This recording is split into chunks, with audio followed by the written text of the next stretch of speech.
Hey guys, this is Rob, and this is episode 1 of the Voluntarist Rebel. And just to give a little background information and whatnot, spent the last 5 years now kind of delving into the world of liberty, discovering new things on the way, on my journey, as many libertarians would say. Though I do now consider myself a voluntarist, not a libertarian. But I wanted to use this as it's my New Year's resolution, you could say. And I'm tired of just simply reading the news and commenting on YouTube videos or making Facebook posts.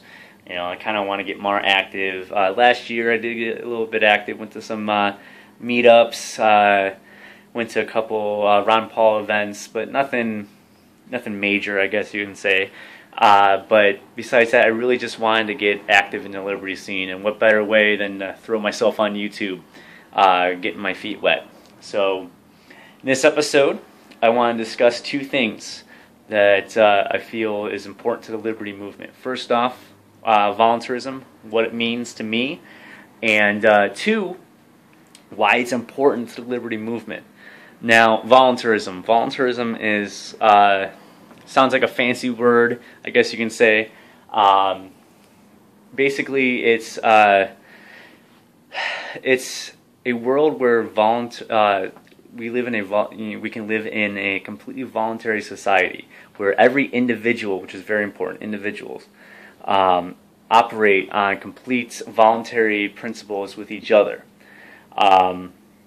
Where non-aggression principle is basically at its apex, you can say. And what's non-aggression? Non-aggression is where you don't use force or coercion against any other individual for any reason except for self-defense.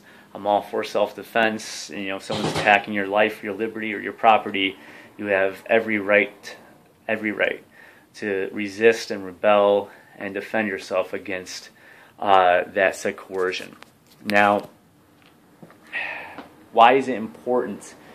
Well, first off, just to clarify a little bit with voluntarism, you basically apply that non-aggression principle to everything in life. I mean everything, not just how you interact with your friends or neighbors or co-workers, but you apply non-aggression to companies, organizations, corporations, governments, bureaucrats, police.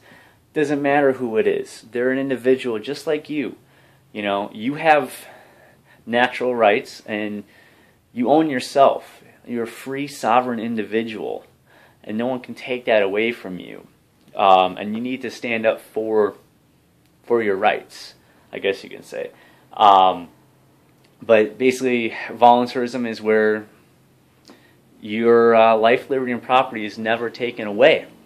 Is the best way to describe it, where no aggression or force is never used upon you.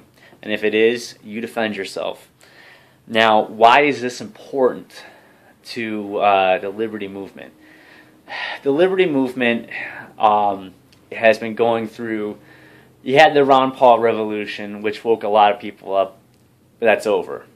We're now in the liberty evolution, I guess you can say. If you don't believe me, just follow anyone, major people in the liberty movement, from Adam Kokesh to Lou Rockwell to Tom Woods to, even Ron Paul himself in his farewell speech said he was a voluntarist. Basically, it's important for the liberty movement because we need to get beyond trying just to restore the republic. I know a lot of libertarians are about restoring back to the Constitution, limited government, but think about it. How can a government exist if they can't use force and aggression to impede their will? Think about it. You can't. You can't have any kind of government that uses force and coercion unless they, unless they're using force and coercion. There's no way they can get their will. They can't tell you what to do unless they have a way to have men in costumes come to your house and throw you in a cage. You take that power away, who's going to follow any laws or rules, which people shouldn't, as long as they're not stealing, basically affecting another person's life, liberty, and property. What's it to you and what's it to them? Live and let live. And but back to my original point.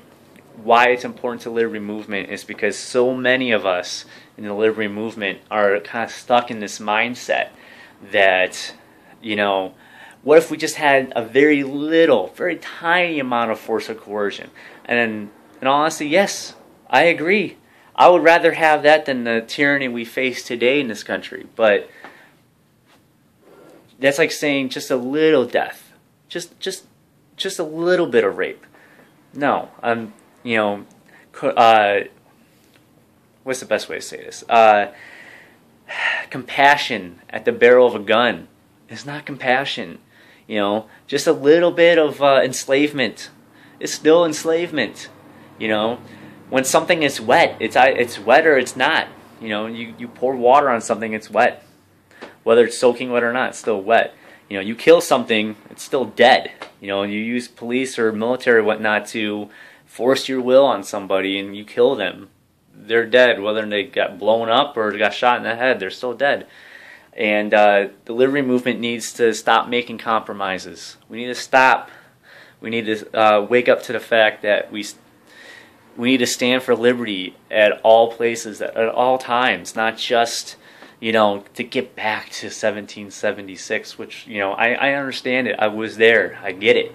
But we need to move beyond this. We're coming to, we're moving on in this world, and we need to let go of our preconceptions of having authorities and stop having this preconception that we need a government and we need people to tell us what to do and how to live our lives. We need to move on from thinking force and coercion is okay as long as we agree with why they're using it. Anyways, that's my first episode. Hopefully it's entertaining or got to some people or whatnot. There will be more episodes to come, and feel free to follow me on Twitter. I created one with this YouTube channel. The Twitter handle is just Voluntary Rebel, and hope to get some tweets from some people, make some connections and whatnot. And like I said, this won't be my first YouTube video, and it won't be my last either. And hopefully I'll have plenty more to come. All right? Peace, love, liberty.